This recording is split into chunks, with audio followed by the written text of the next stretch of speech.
अस्सलाम वालेकुम नाजरीन, आप देख रहे हैं नया पाकिस्तान और मैं हूं शहजाद इकबाल। पहले से महंगाई में पिसे अवाम पर बिजली के बिलों ने दोहरी कयामत ढा दी है। जुलाई और अगस्त के बिजली के बिल देखकर मुल्क भर में अवाम के सब्र का पैमाना लबरेज हो रहा है। शहरियों को उनकी आमदन से ज्यादा के बिजली के बिल मौसूल हो रहे हैं। छोटे दुकानदारों और ताजरों को जुलाई और अगस्त के जो बिल मिले हैं, उनका दावा है कि वो उनकी माना आमदनी से ज्यादा है और उनकी सकत से बाहर हैं। घरेलू सार्फिन का शिकवा है कि घरों के किराए से ज्यादा उनके बिजली के बिल आ रहे हैं और बिजली के इन बढ़ते बिलों ने कराची से पेशावर तक सिविल नाफरमानी के खदशात को जन्म दे दिया है। सोशल मीडिया पर ऐसी वीडियोस गर्दिश कर रही हैं जिसमें मसाजिद से ऐलानात हो रहे हैं कि कोई शहरी बिजली का बिल अदा ना करे। मुख्तलिफ ताजिर तंजीमें भी बिजली के बिल अदा ना करने के ऐलानात कर रही हैं। पेशावर, इस्लामाबाद और विहाड़ी समेत मुख्तलिफ शहरों से खुदकुशियों की खबरें सामने आ रही हैं। जगह जगह बिजली के बिल जलाए जा रहे हैं और बिजली की तकसीमकार कंपनियों के बाहर धरने दिए जा रहे हैं। कल मुख्तलिफ शहरों में बिजली के बिलों के खिलाफ एहतजाजी मुजाहरे जोर पकड़ गए, जहां कहीं कहीं ये मुजाहरे पुरतशद्दुद रंग इख्तियार कर गए और कराची में के इलेक्ट्रिक के मुलाजिमीन पर तशद्दुद भी किया गया। जबकि आज भी रावलपिंडी, मुल्तान, गुजरावाला, पेशावर और कराची समेत दीगर शहरों में मुजाहरे जारी रहे। मुल्क में अवामी इसराफ की एक कैफियत मुल्क में हालात मजीद बिगड़ने के खदशात को जन्म दे रही है, क्योंकि इस वक्त पहले ही माशी तरक्की रुकने की वजह से बेरोजगारी की शरह 10% तक पहुंच चुकी है। महंगाई की शरह 28% से ज्यादा है और ऐसे में बिजली की कीमतें आसमान पर पहुंचने की वजह से अवामी पारा भी बढ़ता जा रहा है। और इस बिगड़ती सूरत हाल को देखते हुए निगरान वजीर आजम अनवारुल हक काकड़ ने कल वजीर आजम हाउस में हंगामी इजलास तलब कर लिया है। हुकूमत की जानिब से जारी बयान के मुताबिक इजलास में वजारत बिजली और तकसीमकार कंपनियों से ब्रीफिंग ली जाएगी और सार्फिन को बिजली के बिलों के हवाले से ज्यादा रिलीफ देने पर मुशावरत की जाएगी। अब देखना होगा कि निगरान हुकूमत IMF प्रोग्राम में रहते हुए अवाम को बिजली के बिलों में रिलीफ कैसे फराम करती है, क्योंकि IMF पहले ही तवानाई के शोबे के गर्दिशी कर्जे पर काबू पाने के लिए बिजली महंगी करने और सब्सिडी खत्म करने पर जोर देता रहा है। जबकि बिजली की कीमतों में होशरुबा इजाफे की वजह भी बिजली की बुनियादी टैरिफ में इजाफा और फ्यूल एडजस्टमेंट है। अहम बात यह कि पिछले 1.25 साल में यानी कि अप्रैल 2022 में PDM हुकूमत आने से लेकर जुलाई 2023 तक हुकूमत बिजली की औसतन बुनियादी टैरिफ 4 बार बढ़ा चुकी है, जिसके तहत मजमूई तौर पर बिजली की औसतन बुनियादी नर्ख में 23 रुपये तक का इजाफा किया गया है, जबकि ज्यादा से ज्यादा 18 रुपये तक का इजाफा बिजली की कीमत में किया गया है। बिजली का बुनियादी नर्ख बढ़ने के अलावा तशवीश की बात यह है कि जो बिल अब आवाम को मौसूल हो रहे हैं उनमें टैक्सों की शरह 40 से 50% तक पहुंच चुकी है, जिसमें financing cost surcharge, general sales tax, income tax, further tax लगाया जा रहा है। यह है वो सूरत हाल जिस पर अवाम आज सरापा एहतजाज है और हालात मजीद बिगड़ सकते हैं। लेकिन यहाँ एक बात समझना ज़रूरी है कि यह बात दुरुस्त है कि इस वक्त अवाम शदीद आजमाइश में है। मुल्क रिकॉर्ड महंगाई से गुजर रहा है और लोगों का जीना मुश्किल है, लेकिन इसका हल दूसरों को मारने या खुद को जलाने में नहीं है और ना ही बिजली के बिल अदा ना करने से महंगाई पर काबू पाया जा सकता है। बिजली कंपनियों के रज़ाकार बिजली की कीमतों में इजाफे के जिम्मेदार नहीं है, इसलिए उन पर तशद्दुद करके बिजली के बिलों में कमी नहीं होगी, बल्कि इसकी बुनियादी वजह हुकूमती पॉलिसीज, माजी की हुकूमतों में लगाए जाने वाले बिजली मनसूबे और महंगा इम्पोर्टेड फ्यूल है। अब अहम बात यह है कि इस बिगड़ती सूरत हाल में वजीर आजम अवाम को बिजली के बिलों में ज्यादा से ज्यादा रिलीफ देने की बात तो कर रहे हैं, मगर सवाल यह है कि क्या हुकूमत बिजली के बिल्स मौखर करने के अलावा आवाम को कोई और रिलीफ दे सकती है या नहीं, क्योंकि IMF प्रोग्राम में रहते हुए सब्सिडी देने की गुंजाइश नहीं है। इसलिए रिलीफ सिर्फ उस वक्त दिया जा सकता है कि जब बिजली बनाने की कीमत में कमी आए, जो इस वक्त मुमकिन नजर नहीं आता। बिजली की कीमत का तयन 2 बुनियादों पर होता है। पहला, जिस जराये से बिजली बनती है उसकी कीमत यानी कि फ्यूल कॉस्ट, और दूसरा कैपेसिटी पेमेंट। दोनों पर बारी बारी बात करते हैं। मुल्क में इस वक्त बिजली बनाने के जो कारखाने हैं, चाहे वो 90 की दिहाई के हों, 2002 या 2015 की तवानाई की पॉलिसी पर हों, वो टेक और पे की बुनियाद पर हैं। यानी हुकूमत इन प्लांट से बिजली खरीदे या ना खरीदे, कैपेसिटी पेमेंट की अदायगी लाजमी है।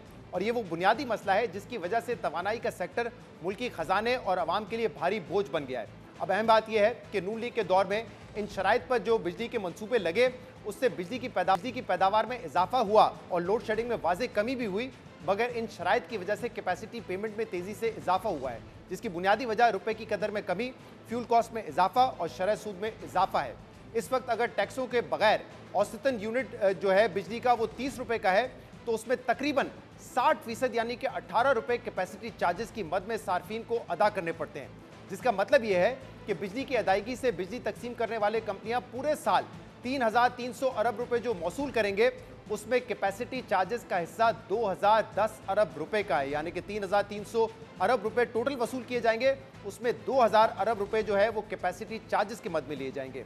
यानी कि अगर पूरा साल इन पावर प्लांट से बिजली ना भी खरीदी जाए या इनसे बिजली लेने के बजाय हम पूरी बिजली शमसी तवानाई या पानी से भी बनाना शुरू कर दें, तब भी आवाम को 2010 अरब रुपए कैपेसिटी चार्जेस की सूरत में अदा करने पड़ेंगे। यानी यहां से तो आवाम को रिलीफ मिलता हुआ नजर नहीं आ रहा। जबकि अहम बात यह कि माजी में जब भी कैपेसिटी अदायगियों को बिजली की कीमत में इजाफे की बड़ी वजह करा दिया जाता था तो नून लीगी रहनुमा इस मसले का हल ये बताते थे कि जब हम आएंगे तो बिजली की कीमत कम करेंगे ताकि बिजली की खपत में इजाफा हो, जिससे बिजली की फी यूनिट कीमत में कमी आ जाएगी।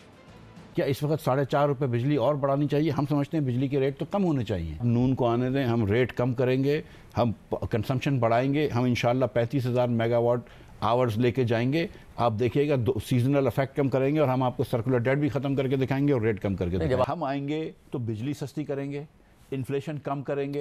मैं आपको सच बता रहा हूं, ये आप देखिएगा इंशाअल्लाह ताला हम आएंगे तो बिजली भी सस्ती करेंगे। हम बिजली के ऊपर इंडस्ट्री को लेकर आएंगे, हम साइक्लिंग कम करेंगे। आपको मेरा जवाब एक्सेप्ट करना पड़ेगा ना कि मैं बिजली कम करूंगा। मिफ्ताह इस्माइल जब वजीर खजाना नहीं थे तो बिजली की कीमत सस्ती करने का दावा करते थे, मगर जब वजीर खजाना बने तो उन्होंने बिजली की कीमत में इजाफा कर दिया। और जब वो बिजली की कीमत में इजाफा कर रहे थे तो इसहाक डार बाहर बैठे ये कह रहे थे कि हमें बिजली की कीमत कम करनी चाहिए।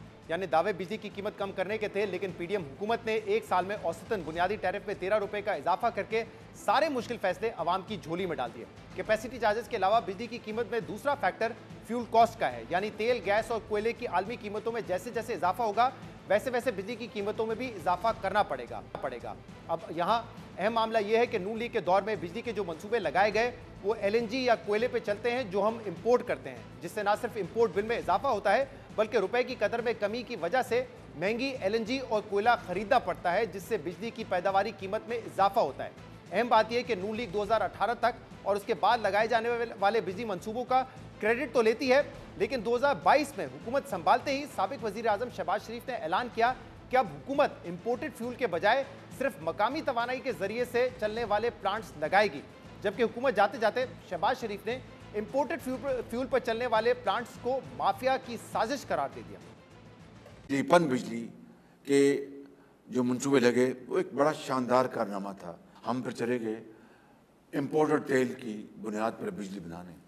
कहाँ अल्लाह ताला ने हमें ये आबी वसाइल दिए और कहाँ हम इंपोर्टेड जो ऑयल के ऊपर बिजली बनाने चल पड़े।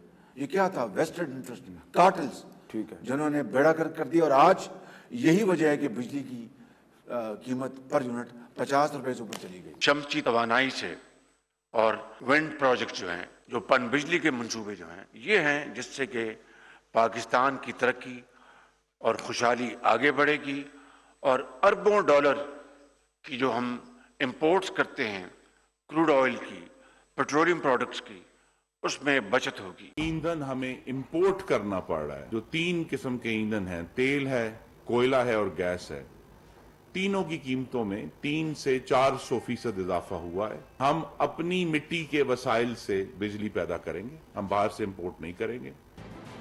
यानी अब शहबाज शरीफ ये कह रहे हैं कि इंपोर्टेड फ्यूल पर पावर प्लांट्स लगाए गए, इसलिए बिजली की कीमत फी यूनिट 50 रुपए से ज़्यादा हो गई है। अब पॉलिसी लॉन्ग टर्म बनती है।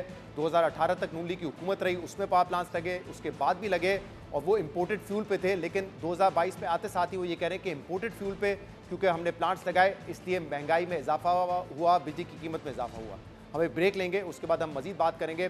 डॉक्टर मिफ्ताह इस्माइल साहब हमारे साथ होंगे, उनसे पूछेंगे कि फौरी तौर पे हुकूमत क्या बड़ा रिलीफ आवाम को प्रोवाइड कर सकती है इलेक्ट्रिसिटी बिल्स पर, जबकि इस वक्त IMF के प्रोग्राम में है और IMF चाहता है कि सर्कुलर डेट में कमी लाई जाए। एक ब्रेक के बाद से बात करते हैं, हमारे साथ रहिएगा।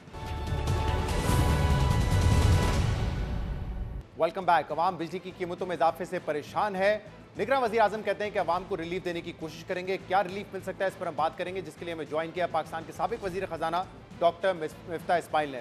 मिफ्ताह इस्माइल साहब, बहुत बहुत शुक्रिया वक्त देने के लिए। हालात आप देख रहे हैं इस वक्त, बिजली के बिल इतने ज़्यादा हैं कि जो छोटे ताजर हैं वो कह रहे हैं कि हमारी आमदनी से ज़्यादा है, जो घरेलू सार्फिन है वो ये कह रहे हैं कि घर के किराए से ज़्यादा बिजली के बिल आ रहे हैं। मस्जिदों में ऐलान हो रहे हैं कि बिजली के बिल ना अदा किए जाएँ। कारोबारी तबका कह रहा है कि ताजर बिल अदा नहीं करेंगे। एक बहुत ही मुश्किल सूरत हाल है। और ऐसे में कल जो निगरान वज़ीर आज़म है उन्होंने मीटिंग बुलाई और वो कह रहे हैं कि कोशिश करेंगे इन हालात में आवाम को ज़्यादा से ज़्यादा रिलीफ दिया जा सके। तो पहला बुनियादी सवाल यही है कि आवाम को किस किस्म का रिलीफ आपके ख्याल में इन हालात में बिजली के बिलों में प्रोवाइड किया जा सकता है? शुक्रिया शहजाद। देखें, एक तो ये बात रखें कि याद रखें कि वज़ीर आज़म साहब जो हमारे आए हुए हैं उनको तो 10 दिन हुए हैं, तो ये जो बिल ज़्यादा आ रहे हैं इसमें इनका जो भी कसूरवार हैं काकर साहब नहीं है इसमें। अब बिल्कुल रिलीफ तो एक ही दे सकते हैं आप कि आप रेट सस्ता कर दें, मगर मसला ये है कि जो जिस किस्म के नुकसानात हो रहे हैं 2021-22 के अंदर जब हमारी हुकूमत आई थी पीडीएम की, और जब मैं वज़ीर ख़ज़ाना था, तो उस साल भी 1300 साढ़े 1300 अरब रुपए शायद दिए गए थे सब्सिडी के बिजली के महकमे को। पिछले साल भी गालिबन उतने ही पैसे दिए गए हैं बिजली के महकमे को। तो क्योंकि 20-30 साल से हम रिफॉर्म्स नहीं करके आए, हम करंट अकाउंट सर्कुलर डेट बढ़ाते रहे, बिजली के अंदर चोरियां नहीं रुकी, बिजली के अंदर लाइन लॉसेस नहीं रुके, बिजली के अंदर बिल कलेक्शन नहीं बढ़ा सके, तो वो सारा जो खमियाजा है वो आज के सारिफ को भुगतना पड़ रहा है। जो बिजली का बिल नहीं अदा करता उसका भी खमियाजा बिजली के सारिफ को अदा करना है, जो बिल दे रहा है, जो लाइन लॉसेस हो रही है। लेकिन हम कभी प्राइवेटाइजेशन की तरफ नहीं गए, हम कभी इफेक्टिव रेगुलेशन की तरफ नहीं गए। तो जब हमने रिफॉर्म्स नहीं करे, जब हमने गलतियां की हैं, तो आज उसका खमियाजा हमको देना पड़ रहा है। ये बात आप दुरुस्त कर रहे हैं कि जो निगरान वज़ीर आज़म है अनवार काकड़ साहब, उनके ऊपर तो जिम्मेदारी नहीं डाली जा सकती है। जो हमारी पॉलिसीज़ हैं उसी का नतीजा है जो आज हम भुगत रहे हैं। ज़रा बारी बारी बात करते हैं, और मैं पहले ज़रा टैक्सेस के हवाले से बात करना चाहूँगा, क्योंकि कुछ बिल्स जो हमारे सामने आए हैं, खासतौर पे जो कमर्शियल कनेक्शंस हैं उनके, मिफ्ता इस्माइल साहब, इसमें ये देखा जा रहा है कि जो बिल है अगर वो 20,000 रुपये है तो 10 से 11,000 रुपये टैक्स की मद में इजाफी चार्ज किया गया है, यानी कि वो 50% बनता है of the cost of electricity, जिसमें जीएसटी भी है 18%, फिर जीएसटी ऑन एफपीए, यानी कि अगर कोई प्राइस एडजस्टमेंट आती है उस पर जीएसटी लगता है, फर्दर टैक्स है, इनकम टैक्स अगर एक हद से आपका बिल ज़्यादा बढ़ जाए, सेल्स टैक्स की हमने बात कर ली।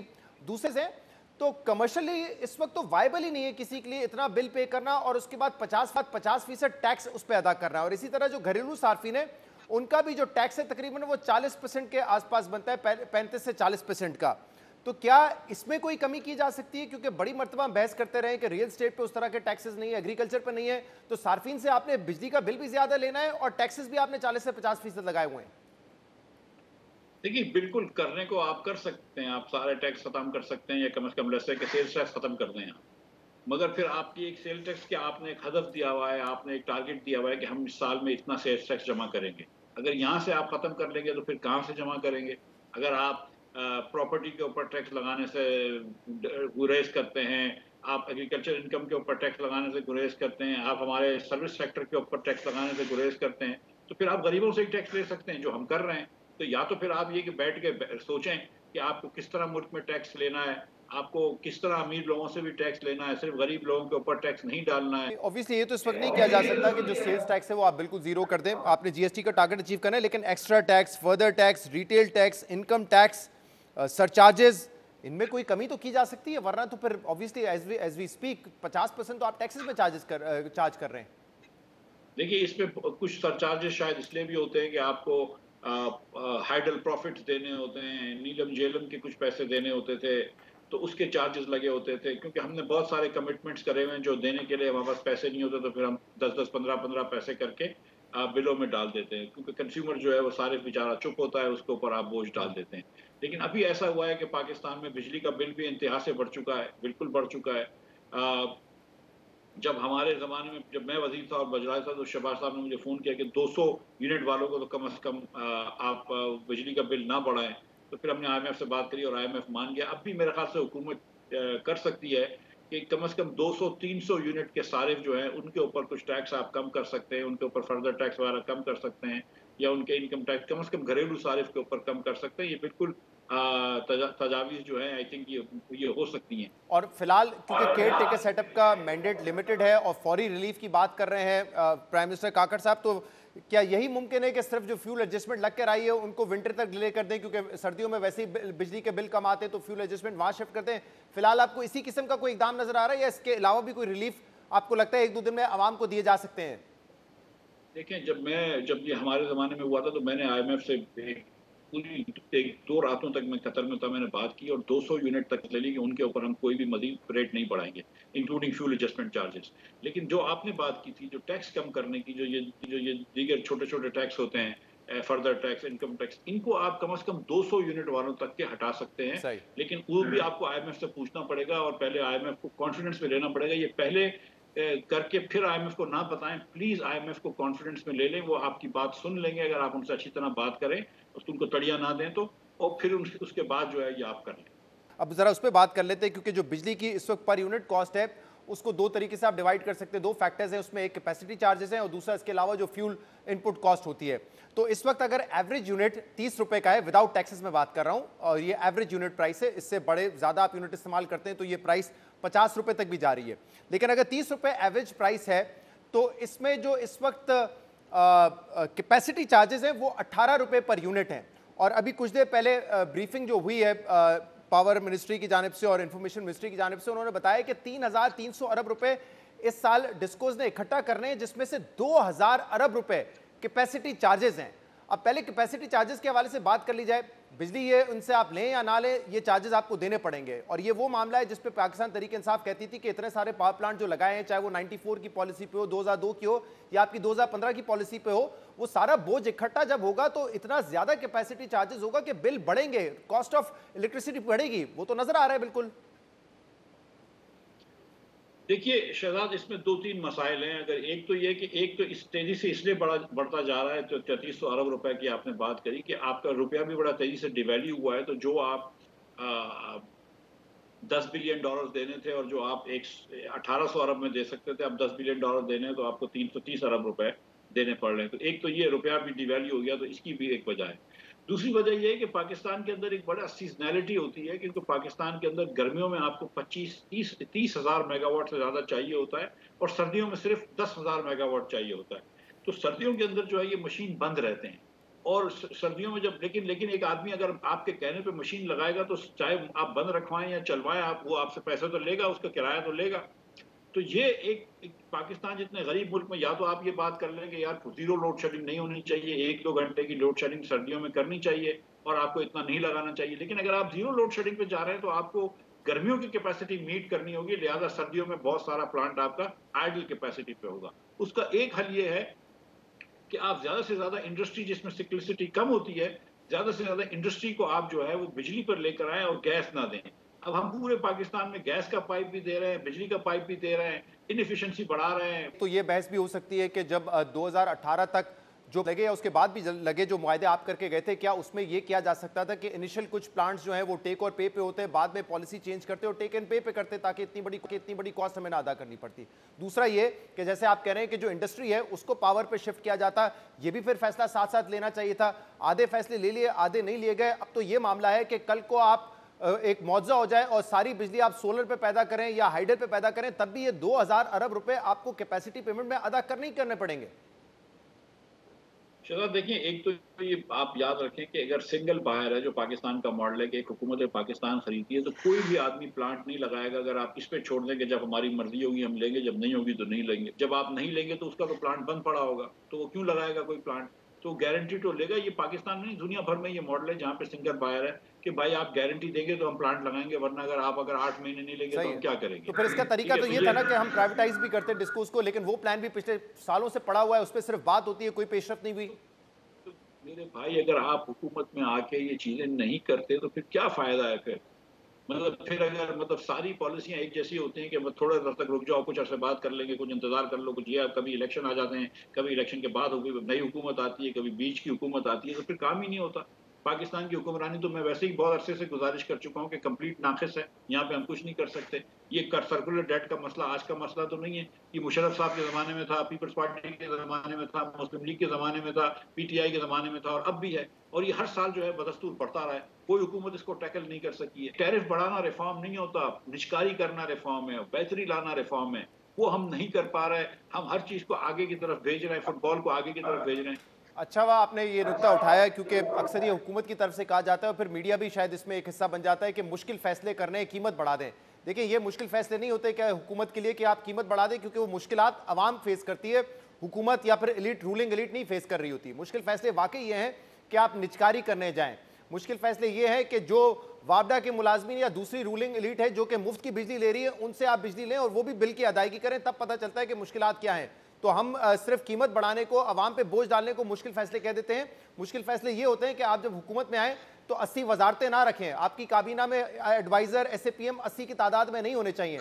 18वीं तरमीम के बाद कई महकमे आप बंद कर सकते थे, वफाक में हमने नहीं किए। हम सूबों में भी चला रहे हैं, वफाक में भी चला रहे हैं। ये महकमे चलते रहेंगे तो एम्प्लॉयमेंट और वुज़रा की तादाद बढ़ती रहेगी। ये मुश्किल फैसले करने के लिए कोई तैयार ही नहीं हो रहा है। भाई तभी तो मुल्क इस नहज पे पहुंचा है। आप ये देख लीजिए ना कि हमारे पास एक पॉपुलेशन प्लानिंग की वजारत है, लेकिन हमारी पॉपुलेशन दुनिया में तेजी से बढ़ रही है। आप ये देख लीजिए कि पाकिस्तान के अंदर आधे बच्चे स्कूल में नहीं जा रहे। आज जो बच्चे स्कूल में जा रहे हैं वो मैथ में भी फेल होता है, साइंस में भी औसतन फेल होता है। तो आप ना सिर्फ लोगों को पढ़ा नहीं लिखा नहीं रहे, पॉपुलेशन आपकी तेजी से बढ़ रही है, जितनी पॉपुलेशन बढ़ रही है उतनी नौकरियां आप पैदा नहीं कर पा रहे। आप बिजली जो है बना रहे हैं, लेकिन आप बिजली वो बेच नहीं पा रहे। समर के अंदर बेच रहे हैं लेकिन विंटर में बेच नहीं पा रहे। आप हर पाइपलाइन के अंदर हर घर में 2 किस्म की एनर्जी दे रहे हैं, उधर 20% एनर्जी में लॉसेस कर रहे हैं, लेकिन आप ठीक करने के लिए तैयार नहीं लेकिन है। मिफ्ता साहब, इस वक्त लोग ये भी तो सोच रहे होंगे ना कि ये जो शख्स बात कर रहा है वो मुल्क का 2 मरतबा वजीर आजम रहा है, वजीर खजाना रहा है, वजीर खजाना रहा है, और वो ये बातें कर रहा है, यानी कि मौके उनके पास थे, उन्होंने क्यों नहीं किए? ये सवाल भी तो बनता है ना फिर आपसे। बिल्कुल ये सवाल बनता है, और मैं अपने आप को रूलिंग एलीट का हिस्सा कहता हूं, और मैं ये भी कहता हूं कि मैं भी जिम्मेदार हूं। लेकिन ये भी आप जानते हैं कि मुझे 5-5 महीने दोनों मरतबा रखा गया। ये भी आप जानते हैं कि और उसके बाद कि मैंने वजारत के दौरान भी ये बातें की। मैंने किसी से भी आप पूछ लीजिए कि मैं उस वक्त भी कहता था कि पीआईए की निष्कारी करो, जब मैं पिछली मरतबा वजीर था और इस बार भी वजीर था, कि पीआईए की निष्कारी करो। 100 अरब रुपए का आप नुकसान करते हैं। किसके पैसे हैं ये? पाकिस्तानी आवाम के पैसे हैं ना, क्यों नुकसान कर रहे हैं आप?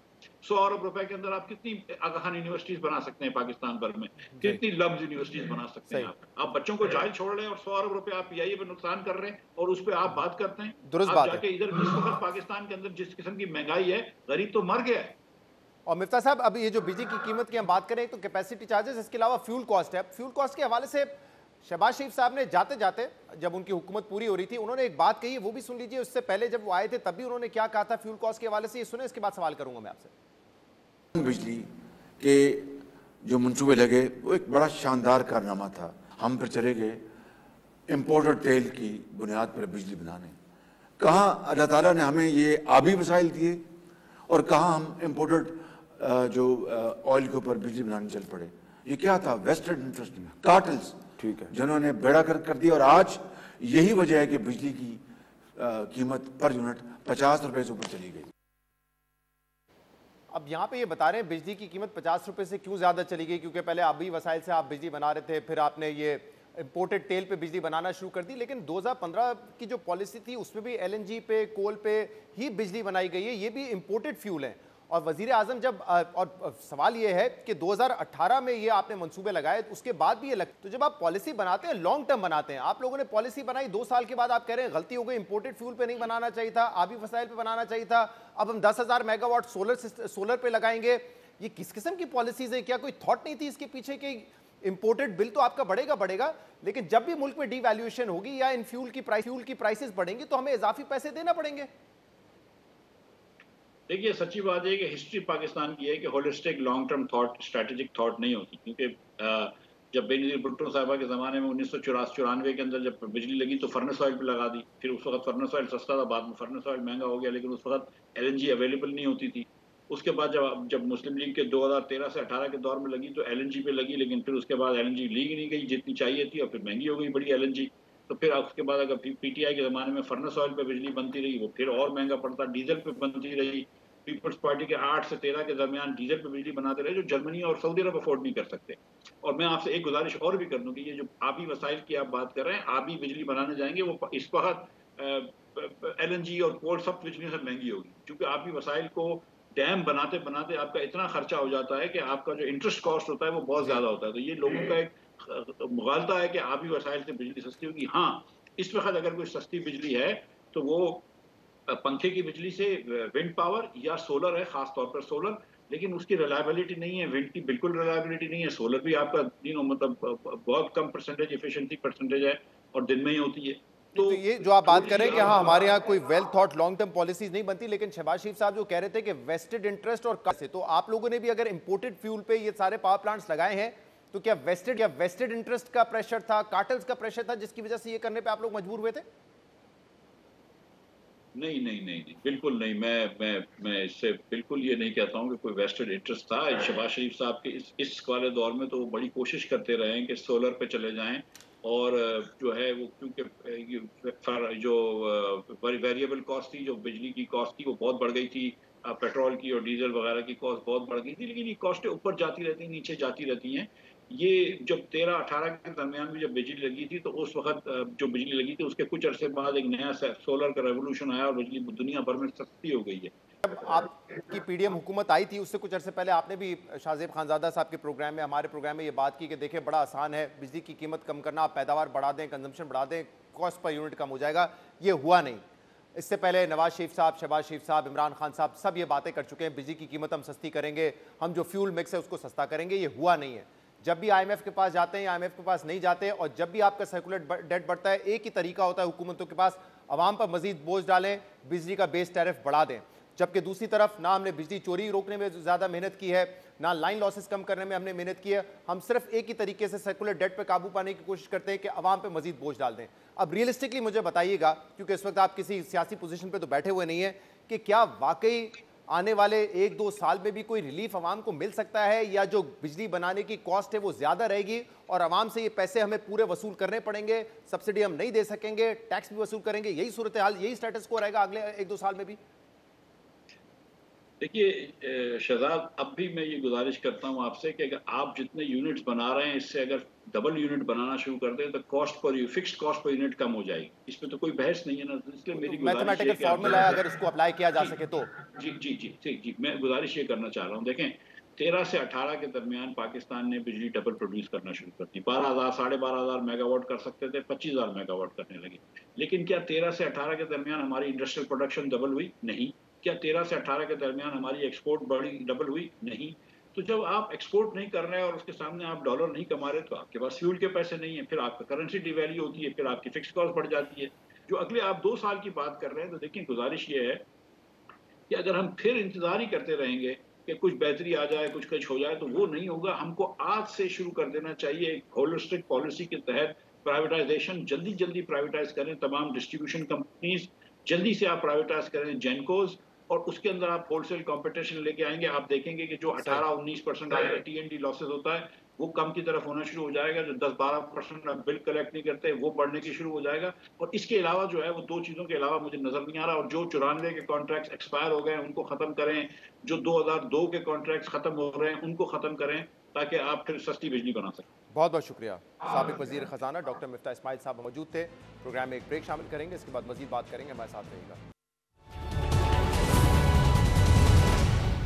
वेलकम बैक नाज़रीन। पाकिस्तान पीपल्स पार्टी और पाकिस्तान मुस्लिम लीग नून इस बात पर आमने सामने है कि सीसीआई की मीटिंग में क्या तय पाया था। कल पाकिस्तान पीपल्स पार्टी के सीसी का इजलास हुआ, जिसमें यह कहा गया कि आइन के मुताबिक इलेक्शन 90 दिन में होने हैं और हल्का बंदियों को ताखीर की वजह नहीं बनाया जा सकता। पाकिस्तान पीपल्स पार्टी ने यह भी कहा है कि सीसीआई की मीटिंग में यह तय पाया था कि सूबों की सीट्स नहीं बढ़नी, इसलिए हल्का बंदियों की जरूरत नहीं है। जबकि नून लीग का यह कहना है कि यह तो बड़ा ऑब्वियस था, आइन इस बात को मेंशन करता है कि अगर मर्दमशुमारी मंजूर की गई है तो हल्का बंदियां भी जरूरी हैं। इस पर हम मजीद बात करेंगे, जिसके लिए हमें ज्वाइन किया है पीपल्स पार्टी के सीनियर रहनुमा और सेक्रेटरी इंफॉर्मेशन फैसल करीम कुंडी साहब ने। फैसल साहब, बहुत बहुत शुक्रिया वक्त देने के लिए। आप लोगों ने कल ये दावा किया, सीसीआई में ये तय पाया था कि क्योंकि सूबों की सीट्स नहीं बढ़नी इसलिए नई हल्का बंदियों की जरूरत नहीं है। और मुराद अली शाह साहब ने कहा कि मैंने मुबारकबाद भी दी थी कि अब इलेक्शन वक्त पर होंगे क्योंकि नई हल्का बंदियों की जरूरत नहीं है। लेकिन हमारे प्रोग्राम में कल राना सनाउल्लाह साहब ने डिनाई किया कि ऐसी कोई बात ही नहीं हुई थी। एहसन इकबाल साहब जो उस मीटिंग में थे वो कह रहे थे ये तो बड़ा वाजे था उस मीटिंग में कि अगर हम नई मर्दमशुमारी को इंडोर्स कर रहे हैं, नोटिफाई कर रहे हैं, तो हल्का बंदियां जरूरी होंगी और उसकी वजह से इलेक्शन में ताखीर हो सकती है। बिस्मिल्लाहिर्रहमानिर्रहीम। देखें, जब सीसीआई की मीटिंग हुई थी और उसमें बिल्कुल पीपल्स पार्टी ने भी उसको इंडोर्स किया था, लेकिन अगर आप देखें कि हमारी आबादी 24 करोड़ तक पहुंच गई है, 24 करोड़ तक पहुंच गई, लेकिन हमारी सीटें जो है कौमी और सूबाई असम्बली की नहीं बढ़ी, जो कि बढ़ानी चाहिए थी, क्योंकि हमारे पास उस वक्त मेजॉरिटी नहीं थी। शायद इसलिए ना बढ़ी हो क्योंकि आइन में ये है, आइन में ये जिक्र है कि जब आप इसको इंडोर्स करते हैं, सीटें बढ़ाते हैं, तो उसमें आइन का जिक्र है। आइन में डिलिमिटेशन का कोई जिक्र नहीं है। अगर मुझे एहसन इकबाल साहब मेरी रहनुमाई फरमाएं, बड़े बड़े सीनियर जो हैं वो सियासतदान हैं, मुझे आइन में ये बता दें कि आइन में कहाँ पे लिखा हुआ है कि इलेक्शन मुलतवी होगा डिलिमिटेशन के ऊपर। जो है आइन में सिर्फ ये लिखा है कि आप 90 दिन के अंदर इलेक्शन कराने हैं। और मैं नहीं समझता कि पीएमएलएन इलेक्शन से भागना चाहती है, लेकिन कुछ जमातें ऐसे हैं कि जो इलेक्शन से भागना चाहती है। और मुझे क्यों, और ये भी मुझे समझ नहीं आ रही कि सियासी जमातें इलेक्शन से क्यों भाग रही हैं। आज ही तो कल उन्हें आवाम का सामना करना है, तो आज आवाम का सामना करें। आज इस वक्त जो पाकिस्तान की इकोनॉमिकल सिचुएशन है उसका वाहिद हल यही है कि हम इलेक्शन में जाएं, नई पार्लियामेंट है, नई हुकूमत है और इस मुल्क को जो हम आगे लेकर चलें। इस किस्म से एडॉक पे आप पाकिस्तान को नहीं चला सकते। अच्छा फैसल साहब, कल एहसन इकबाल साहब ने ये कहा कि डिलिमिटेशन करना ज़रूरी है क्योंकि सेंसस अप्रूव हो गया है, और वो ये कह रहे हैं कि जो फ्री एंड फेयर इलेक्शन है वो तो तभी होगा जब वन मैन वन वोट होगा। तो जाहिर सी बात है अगर आप एक सूबे के अंदर भी जो हल्का बंदियां करनी है अजला वाइज वो करेंगे तभी हर किसी को हक मिलेगा ना वोट करने का। फ्री एंड फेयर इलेक्शन कराना ये मैं समझता हूँ कि इलेक्शन कमीशन का काम है। इलेक्शन कमीशन का हक बनता है कि इस मुल्क में फ्री एंड फेयर इलेक्शन कराएं। आप क्या समझते हैं कि डिलिमिटेशन नहीं होगी तो फ्री एंड फेयर इलेक्शन इस मुल्क में नहीं होगा? फ्री एंड फेयर इलेक्शन होने चाहिए। पाकिस्तान की आवाम जिस पार्टी को भी वोट करती है, चाहे जो पार्टी भी हो, उसी को हुक्मरानी करनी चाहिए इस मुल्क को। देखिए डिलिमिटेशन बिल्कुल होनी चाहिए। उसमें आप इलेक्शन के बाद भी करा लें, इलेक्शन के बाद भी आप कर सकते हैं, लेकिन मुझे नहीं पता कि आप इलेक्शन क्यों मुलतवी कराना चाहते हैं डिलिमिटेशन का बहाना लेकर। डिलिमिटेशन का बहाना लेकर इलेक्शन मुलतवी नहीं होने चाहिए। 90 दिन में इलेक्शन होना चाहिए। आइन में है, पाकिस्तान पीपल्स पार्टी ने हमेशा फ्री एंड फेयर इलेक्शन के लिए और इलेक्शन के लिए हमेशा कैंपेन चलाई, और हम आज भी कह रहे हैं। हम अभी जाएंगे 29 तारीख को इलेक्शन कमीशन के पास, हमारा वफ्द जाएगा। उसके बाद हम दोबारा CC का इजलास लाहौर में करने के लिए जा रहे हैं, और उसके बाद हम आइंदा कल अमल देंगे कि हमने उसके ऊपर क्या करना है। तो आप ये कह रहे हैं कि नून लीग जो है वो डिलिमिटेशन का बहाना बनाकर इलेक्शन में ताखीर करना चाहती है? मैं नहीं कहता कि नून लीग इलेक्शन से ताखीर चाहती है। नून लीग की हमेशा स्टेटमेंट आई है कि इलेक्शन टाइम पे हो और जल्दी हो। तो मैं समझता हूँ कि इस वक्त इस मुल्क का सिचुएशन जो है, आप आज देखें कि लोग सड़कों पे निकले हुए हैं, इकोनॉमिकल सिचुएशन आपके सामने है। तो इसकी वजह से मैं समझता हूँ कि उससे पहले कि बहुत देर हो जाए हमें इलेक्शन कराना चाहिए। तो पहले भी इस वक्त में थे तो कि फैसल 60 साहब, दिन। तो आप क्या ये कह रहे हैं कि election commission of Pakistan delimitation का बहाना बनाकर इलेक्शन में ताखीर चाहती है? देखें इलेक्शन कमीशन ने कल खैबर पख्तूनख्वा में 21 जिलों में ज़िमनी इलेक्शन का ऐलान किया है, और उनके बार बार स्टेटमेंट भी आ रही हैं, और वो मुलाकातें भी कर रहे हैं सियासी जमातों के साथ। और मैं समझता हूँ कि इलेक्शन कमीशन जो है वो सियासी जमातों के साथ मुलाकात करने के बाद हमें इलेक्शन शेड्यूल दे देंगे। उन्होंने देखें डिलिमिटेशन का शेड्यूल तो दे दिया है कि ये जनवरी तक या वॉटेवर होगा, लेकिन उसके बाद का शेड्यूल उन्होंने नहीं दिया। उसके बाद बिल्कुल अंधेरा है, ये नहीं बताया कि इलेक्शन कब होंगे, नॉमिनेशन पेपर कब जमा होंगे। अगला स्केड्यूल नहीं है, सिर्फ इसका स्केड्यूल है कि यहाँ तक फैसल साहब, अगर ये पीपल्स पार्टी के लिए वाकई इतना अहम मामला है और आइन का मामला है, 90 दिन के अंदर इलेक्शन आप लोग डिमांड कर रहे हैं, तो मैं थोड़ा हैरान हूं कि पिछले 1.5-2 हफ्ते से आप इस पर बात कर रहे हैं, आपके दीगर रहनुमा भी आके बात कर रहे हैं, लेकिन आपकी पार्टी के चेयरमैन बिलाल भुट्टो जरदारी साहब का एक कॉमेंट, एक स्टेटमेंट नहीं आया। आपके को चेयरमैन आसिफ अली जरदारी साहब इस पर बिल्कुल बात नहीं कर रहे। क्या उनके लिए ये इंपॉर्टेंट नहीं है कि वो आकर पुश करें, बयानात दें? क्योंकि जाहिर सी बात है लीडर का वजन तो आप भी मानेंगे कि आपसे ज्यादा है। वो क्यों इस बात पे खामोश है? कोई पॉलिसी स्टेटमेंट नहीं, कोई बयान नहीं, मुकम्मल खामोशी है उनकी जानिब से। इसकी वजह समझ नहीं आ रही है। देखिए शहजादा के प्रोग्राम मैंने पहले भी बात की थी, कल हमने प्रेस कॉन्फ्रेंस भी की थी, मुख्तलिफ चैनल्स पे बात भी की थी।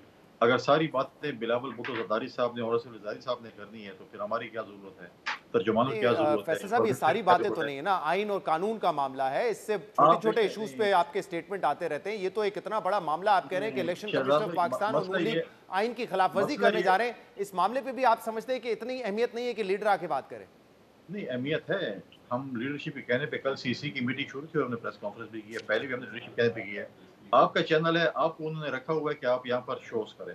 फॉर एग्जांपल हमारी पार्टी है, उसका स्ट्रक्चर है। कल हमारी वाइस प्रेसिडेंट, हमारे सूबे के वो हमारे इंफॉर्मेशन सेक्रेटरी, हम सब ने प्रेस कॉन्फ्रेंस की, उससे पहले भी की। हमारी CC की मीटिंग थी, उसकी हमने तर्जुमानी की। अब आप कहें कि हर मीटिंग में बिलावल साहब आकर आपको प्रेस ब्रीफिंग दें या जरदारी साहब आकर प्रेस ब्रीफिंग दें। जी जी, तो ऑब्वियसली एक्सपेक्ट किया जाता है कि कोई अहम आईनी मामला हो, कोई इतना बड़ा सियासी बहरान पैदा हो सकता है जिसकी वजह से उस पर तो यकीनन ये एक्सपेक्टेशन होती है कि जो पार्टी का लीडर है वो आके बात करे। इसमें कोई अचंभे की बात नहीं।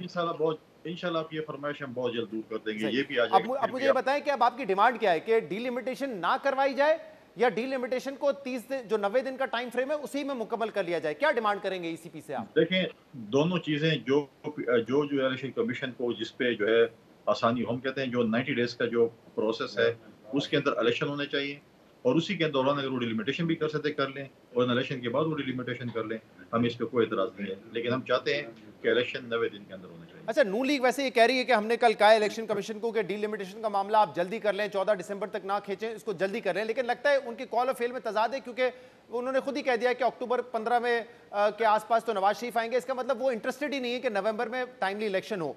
लेकिन अब आप लोग तो इस बात पर इसरार कर सकते हैं ना, क्योंकि अगर सूबों की सीट नहीं बढ़नी और कुछ अजला में सीटें कम होंगी या ज्यादा होंगी, सिर्फ उनकी डिलिमिटेशन का मामला है, फिर भी election commission of Pakistan maximum time क्यों ले रहा है 120 दिन का? मिसाल के तौर पे अगर फैसलाबाद में ना सीट कम होनी है ना ज्यादा होनी है, तो फिर वहां तो डिलिमिटेशन का मामला ही नहीं है।